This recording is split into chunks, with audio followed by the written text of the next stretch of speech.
Hi, my name is Haley. I'm Carson. I'm Samantha. And I'm Danielle. And this is our presentation regarding the research that we did on antibiotic resistance and patient adherence. Okay, so these are the learning objectives we chose for our presentation, and this is an overall look of our poster. And just a little bit of background information. So antibiotic resistance is caused when the patient doesn't take their completion of their therapy for their antibiotics. And so that actually makes it to where the antibiotic is no longer working because the bacteria is resistant. So our purpose is to increase patient education on their completion and therefore decreasing antibiotic resistance. And our PCOT question is, in adult patients with bacterial infections in the hospital setting, how does in-person teaching with teachback combined with written information compared to only providing written information affect completion of short-term antibiotic therapy adherence? Yeah, so these are our methods. We use PubMed, Sentinel, and Google Scholar to do our research within a 10-year time frame going back from 2011. Our target population was adult patients with bacterial infection in the hospital setting. Overall, we reviewed 27 articles and used 5. So the first article in our table is a systematic review and meta-analysis in which the authors reviewed published articles for studies of adherence to multi-drug treatment for tuberculosis. The purpose of the study was to determine which interventions are most effective at increasing patient adherence and treatment completion.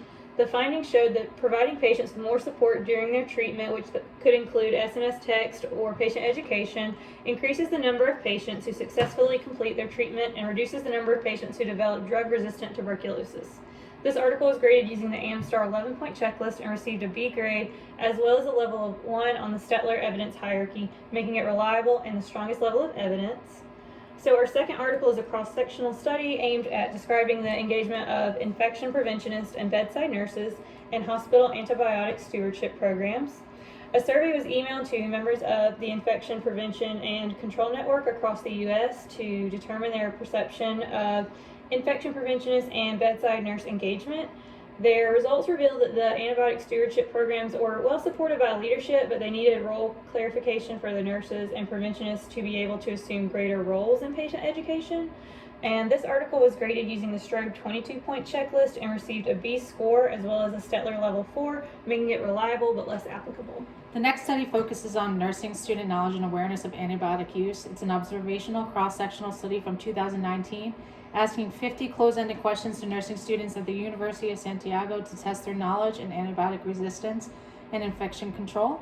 As a result, 94.5% heard of antibiotic stewardship programs, but only 45.2% discuss antibiotic resistance in their programs. Students need more education and training on antibiotics and infection control. The study is a level 4 on the Stettler and rated an A on the Strobe scale, hitting 21 of 22 criteria, making this study reliable. The next article by Winkler is focused on effects of drug information leaflets on patient behavior. It's a prospective cohort study asking 15 family med practices to participate in giving leaflets to patients and contacting them 3 to 5 days after to discuss their compliance and anxiety. As a result, only 103 of 200 read the leaflets and 36 reported anxiety. This article is 2 on the Stettler scale and rated a B on the Strobe chart. In conclusion, this article shows giving only leaflets is not having a desired outcome. So our final article is a randomized control trial with the goal of determining whether patient adherence counseling combined with an educational leaflet enhances patient antibiotic adherence.